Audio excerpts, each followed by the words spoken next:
కల్వకుంట్ల కవిత రాజకీయాల్లో కొత్త అధ్యాయానికి శ్రీకారం చుట్టారు. ఎలాంటి పెద్ద అంచనాలు లేకుండా కొత్త పార్టీతో ప్రజల ముందుకు వచ్చిన ఆమె తన ఆవిర్భావ సభలో చేసిన ప్రసంగంతో ఒక్కసారిగా తెలంగాణ రాజకీయాల్లో చర్చనీయాంశంగా మారిపోయారు. కేవలం భావోద్వేగాలకే పరిమితం కాకుండా వ్యూహాత్మకంగా స్పష్టమైన రాజకీయ సందేశాలతో కేసీఆర్ కు తాను కేవలం వారసురాలు మాత్రమే కాదని అప్డేట్ వెర్షనాన్ని నిరూపించే ప్రయత్నం చేశారు. మేడ్చల్ వేదికగా జరిగిన తెలంగాణ రాష్ట్ర సేన ఆవిర్భావ సభలో కవిత ఇచ్చిన ప్రసంగం రాజకీయ విశ్లేషకులను కూడా ఆశ్చర్యానికి గురిచేసింది. మన పార్టీ పేరు టిఆర్ఎస్.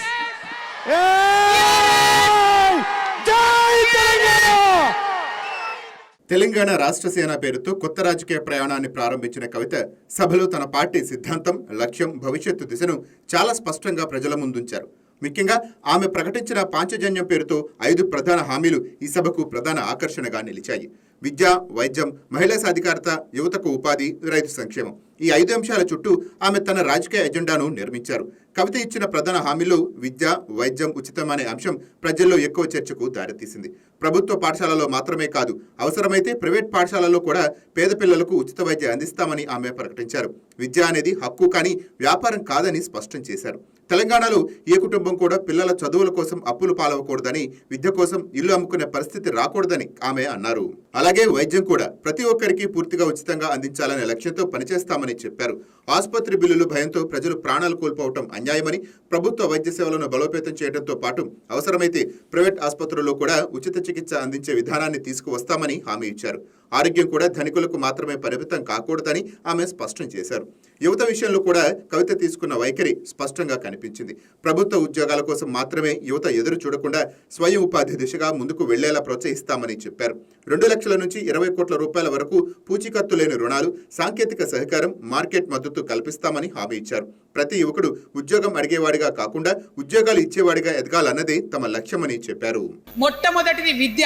నేను మాట ఇస్తా ఉన్నా, మీ పిల్లలు ప్రైవేట్ పాఠశాలలో చదువుతున్నా, ఎంతవరకు చదువుకున్నా కంప్లీట్గా మీ మీద ఒక్క రూపాయి కూడా భారం పడకుండా చదివించే బాధ్యత మేం తీసుకుంటాం. వైద్యం, ఏ రోగమన్నా రాని, ఎంత పెద్ద హాస్పిటల్ అన్నా కానీ, మన తెలంగాణలో మన జబ్బు ఎక్కడ తగ్గుతుందో అక్కడ మీ జేబులకెళ్ళి 1 రూపాయి ఖర్చు కాకుండా ఉచిత వైద్యం అందించే బాధ్యత మేం తీసుకుంటా ఉన్నాం. ఉపాధి, ఎవరైతే ఉద్యోగం చేయాలనే యూత్ ఉంటారో వాళ్ళకి మొదటి సంవత్సరమే మన గవర్నమెంట్ వచ్చినాక 4 లక్షల ఉద్యోగాలు ఒకటేసారి సింగిల్ నోటిఫికేషన్ తోని ఇచ్చి తీర్థం. సామాజిక న్యాయ తెలంగాణ సాధించాల్సిందే. మన ఎస్సీ మిత్రులకు, ఎస్టీ మిత్రులకు, అగ్రవర్ణాల్లో ఉన్నటువంటి పేదవారికి, బీసీలకు అందరికీ న్యాయం జరగాలి. మా మైనారిటీ సోదరులు, మా ముస్లిమ్స్ కావచ్చు, క్రిస్టియన్స్ కావచ్చు, సిక్కులు కావచ్చు, అందరికీ కూడా న్యాయం జరగాలి. రైతు సంక్షేమాన్ని కూడా కవిత ప్రధాన అజెండాగా తీసుకున్నారు. రైతే రాజు అన్న నినాదంగానే కాకుండా నిజ జీవితంలో అమలు చేస్తామని చెప్పారు. తెలంగాణ వచ్చాక రైతుల జీవితాలు మారాలని ఆశిస్తే చాలా చోట్ల రైతులు ఇంకా అప్పుల బారిన పడుతున్నారని, ఆత్మహత్యలు ఆగలేదని ఆమె ఆవేదన వ్యక్తం చేశారు. రైతు కేవలం ఓటు బ్యాంకు కాదని, తెలంగాణ ఆర్థిక వ్యవస్థకు వెన్నెముక అని తెలిపారు. మన ప్రభుత్వం రాబోతా ఉంది. ఆ ప్రభుత్వంలో రైతే రాజు అనేటటువంటి నినాదాన్ని నిజం చేస్తాం. ప్రతి ఆఫీస్లో, అది ఎంఆర్ఓ ఆఫీస్ కానీ, కలెక్టర్ ఆఫీస్ కానీ, ప్రతి ప్రభుత్వ ఆఫీస్లో నేను రైతునని పోతే సపరేట్ కౌంటర్ ఉండాల్సిందే, కుర్చీ మీద కూసబెట్టాల్సిందే, మీకు పని చేసి పెట్టాల్సిందేనని ఈ సందర్భంగా నేను తెలియజేస్తా ఉన్నా. ఈ సభలో అత్యంత సంచలనాత్మక ప్రకటన మహిళలకు 50% సీట్లు కేటాయిస్తామన్న హామీ. కేవలం ఎన్నికల టికెట్లోనే కాదు, పార్టీ కమిటీలో కూడా సగం పదవులు మహిళలకే ఇస్తామని కవిత ప్రకటించారు.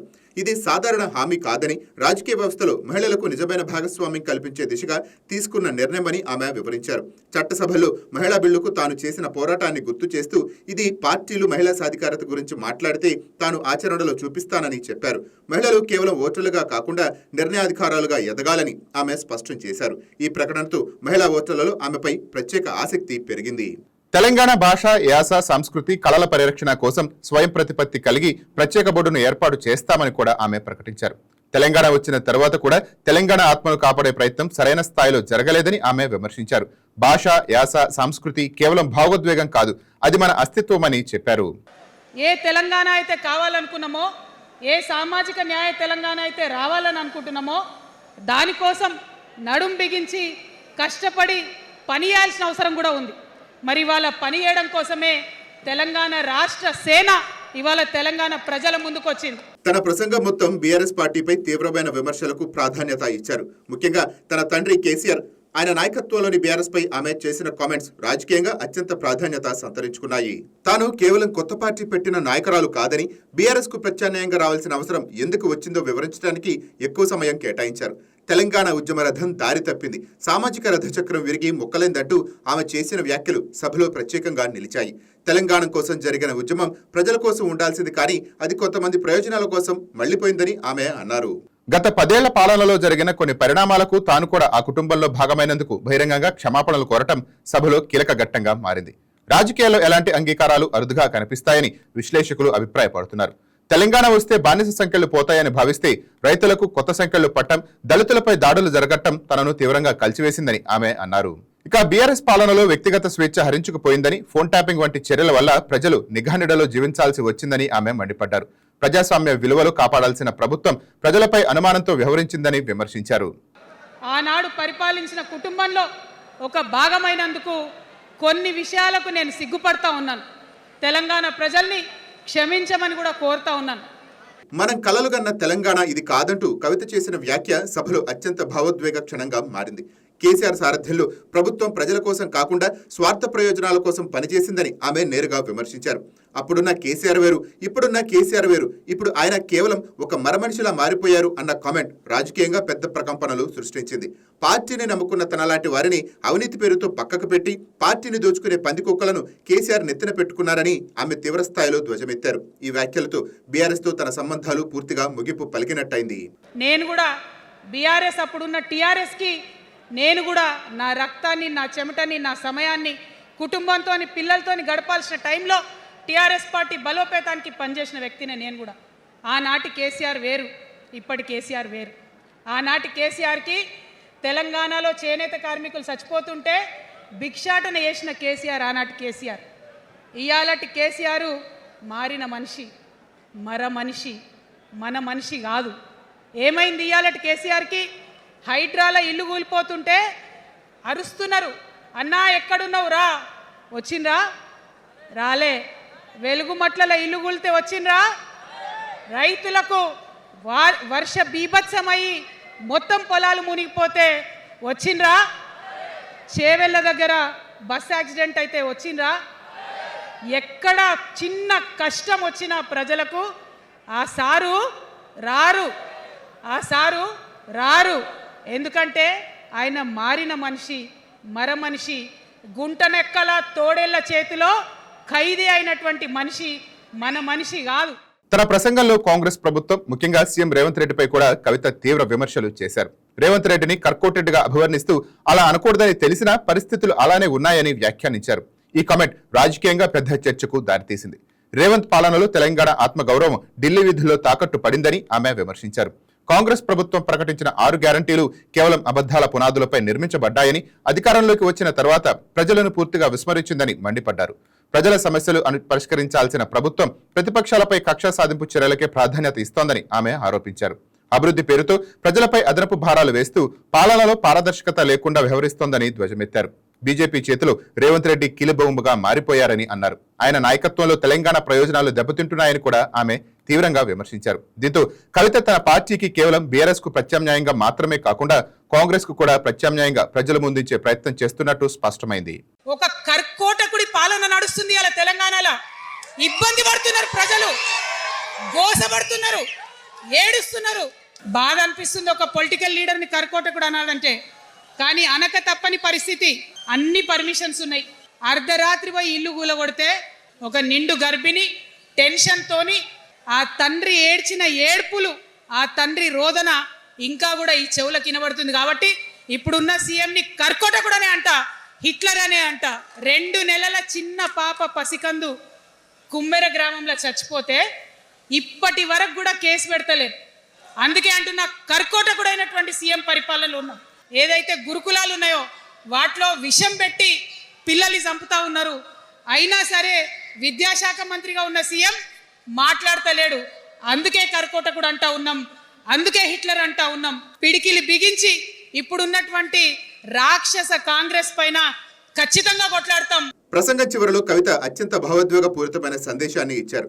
తెలంగాణలోని 3.5 కోట్ల మంది ప్రజలకు ఒక రాజకీయ నాయకురాలుగా కాకుండా ఒక అమ్మగా నిలవాలని తాను కోరుకుంటున్నానని చెప్పారు. ఈ వ్యాఖ్యతో ఆమె తన రాజకీయ వ్యక్తిత్వాన్ని కొత్త కోణంలో ప్రజల ముందుంచారు. బిడ్డలకు కష్టాలు వస్తే అమ్మ హృదయం ఎలా బద్దలవుతుందో తెలంగాణ ప్రజల కష్టాలు చూసినా నా మనసు అలాగే విలవిల్లాడిపోతుందంటూ ఆమె చేసిన వ్యాఖ్య సభలో ఉన్నవారిని భావోద్వేగానికి గురిచేసింది.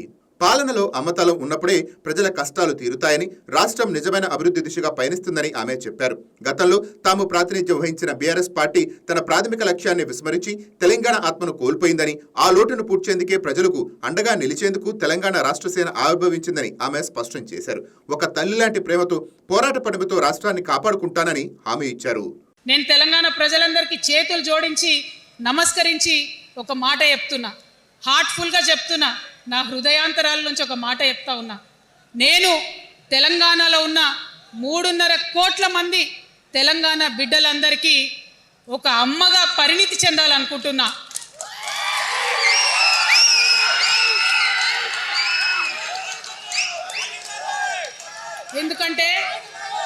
ఎందుకంటే ఒక అమ్మతనంతో పరిపాలన జరిగినప్పుడే బిడ్డలకి ఏదైనా కష్టం వస్తే అమ్మ హృదయం బద్దలవుతుంది. అటువంటి దుఃఖంతో పరిపాలన జరిగినప్పుడే, అటువంటి సంవేదనతో పరిపాలన జరిగినప్పుడే, అటువంటి ఆర్తితో పరిపాలన జరిగినప్పుడే రాష్ట్రం ముందుకు పోతుంది, రాష్ట్రంలో ఉన్న ప్రజల కష్టాలు తీరుతాయి. మొత్తం మీద చూస్తే కవిత రాజకీయ వ్యూహం చాలా స్పష్టంగా కనిపిస్తోంది. ముందుగా తన పార్టీకి రాజకీయ స్థలం సృష్టించుకోవటం, ఆ తర్వాత బీఆర్ఎస్ అసలు తెలంగాణ ఆత్మను కోల్పోయిందని ప్రజల్లో బలమైన భావన కల్పించడం, ఈ 2 లక్ష్యాలపైనే ఆమె ఫోకస్ పెట్టినట్టు తెలుస్తోంది. కేసీఆర్ రాజకీయ వారసురాలుగా కాకుండా కేసీఆర్ కు ప్రత్యామ్నాయంగా నిలిచే నాయకురాలిగా తనను తాను ప్రజల ముందుంచే ప్రయత్నం చేశారు ఆమె. ప్రసంగంలో స్పష్టంగా కనిపించింది. అదే సమయంలో మహిళలు, యువత, రైతులు, గ్రామీణ వర్గాలు ఈ 4 కీలక ఓటు బ్యాంకులను లక్ష్యంగా చేసుకుని రాజకీయ ప్రణాళిక రూపొందించినట్టు తెలుస్తోంది. తెలంగాణ రాష్ట్ర సేన నిజంగా రాజకీయ సమీకరణాలు మార్చగలదా లేదా అనేది భవిష్యత్తే చెప్పాలి.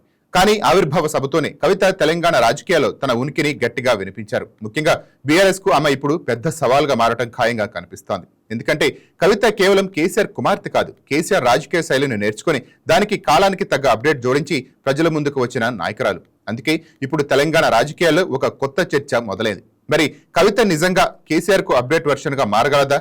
లేడీ కేసీఆర్ల రాజకీయం చేయగలదా? Let's wait and see. Please subscribe to YK TV Network. Please subscribe to YK TV. Please watch YK News. Subscribe to YKTV. Please subscribe to YKTV. Subscribe to YK TV. Please do subscribe to YK TV. And do subscribe to YKTV. Subscribe YK TV. YKTVని subscribe చేసుకోండి. Please do subscribe YK channel. Subscribe YKTV.